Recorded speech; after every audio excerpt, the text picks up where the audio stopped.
David and Sarah had always dreamed of owning a home away from the city's hustle. When they found the Victorian mansion at the edge of town, it seemed like a perfect opportunity. The price was suspiciously low, but they dismissed it as luck. The real estate agent's vague comments about the house's history did little to deter them. It was an old house. Of course, it had stories. On their first night, as they settled into the master bedroom, Sarah heard a faint whisper. She convinced herself it was just the old wood settling, but the sound grew more persistent over the next few nights. It seemed to come from inside the walls. The whispers were hushed, urgent, like a secret being passed between unseen mouths. She felt a constant presence, something watching, waiting. David dismissed her fears until he, too, heard the voices. In desperation, he decided to investigate. With a hammer in hand, he struck at the wall where the sounds were loudest. Dust and splinters filled the air as he tore away the plaster, revealing a hollow space between the walls.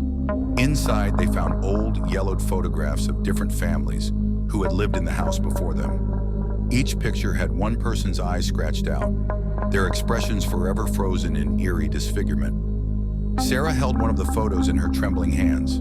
The moment her fingers brushed against the faded surface, a gust of icy air filled the room. She could feel the breath of something unseen against her skin. The whispers grew deafening, surrounding them from all sides. When she turned back to the broken wall, she saw something new, freshly developing photographs. They were of her and David, their eyes slowly being erased by an invisible hand.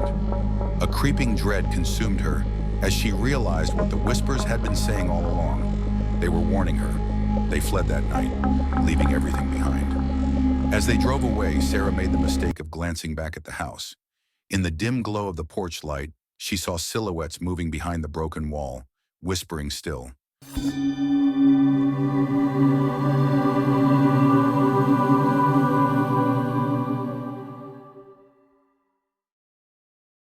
Ethan had never liked mirrors. Since childhood, he had always felt uneasy around them, convinced they were more than just glass. As an adult, he rationalized his fear as a childish quirk, something to be ignored. That was until one night changed everything. After a long day at work, Ethan stood before the bathroom mirror, mindlessly brushing his teeth. When he lifted his head, his heart stopped. His reflection was smiling, but he wasn't. The grin was wide, stretching too far, revealing teeth too sharp. His body turned to stone as the figure in the mirror tilted its head in a slow, deliberate motion, as though studying. Ethan's breath caught in his throat as his reflection raised a hand. It pressed against the glass, the surface rippling like water. Without thinking, Ethan found his own hand mirroring the gesture. The cold surface sent a shock through his body, freezing him in place. Then, something changed. The light in the room flickered, and suddenly, his own reflection moved forward. The sensation was instant, a force pulling him in. The world flipped. In an instant, he found himself staring out from inside the mirror. The bathroom remained the same, yet everything felt warped, distant. He tried to move, to scream, but no sound escaped him. His own body, the thing that now wore his face, smirked, adjusting its tie. It turned off the light and walked away, leaving Ethan trapped in the endless void behind the glass. Time passed, though Ethan had no way to tell how long. The only thing he could do was watch. Eventually his body, no, the imposter, returned.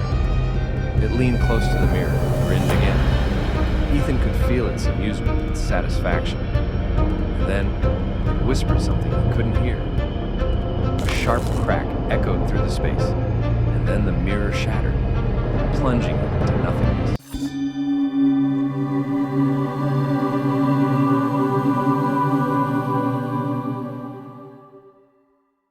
Lisa had always been a night owl.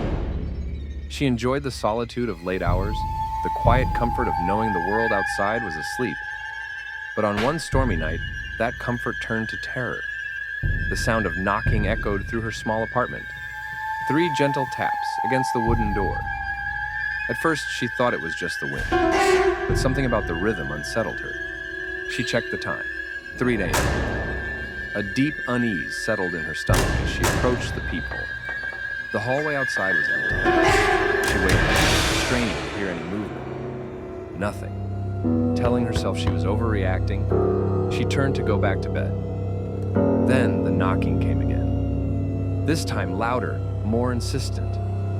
A shiver ran down her spine as she heard it, a voice soft and pleading. It called her name. The air in the apartment grew thick, pressing against her chest like unseen hands. No one should have known her name. Her heart pounded as she fought the urge to respond. Something inside her whispered that if she acknowledged it, she would let it in. She backed away, stepping lightly so as not to make a sound.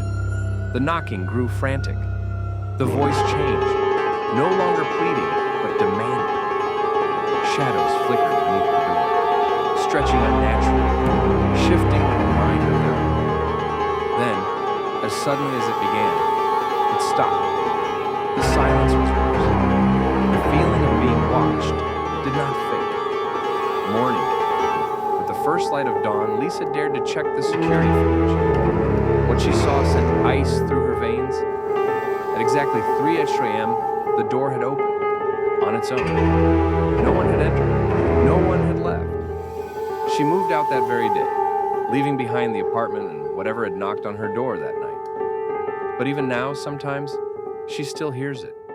3 soft knocks, always at 3 a.m., no matter where she goes.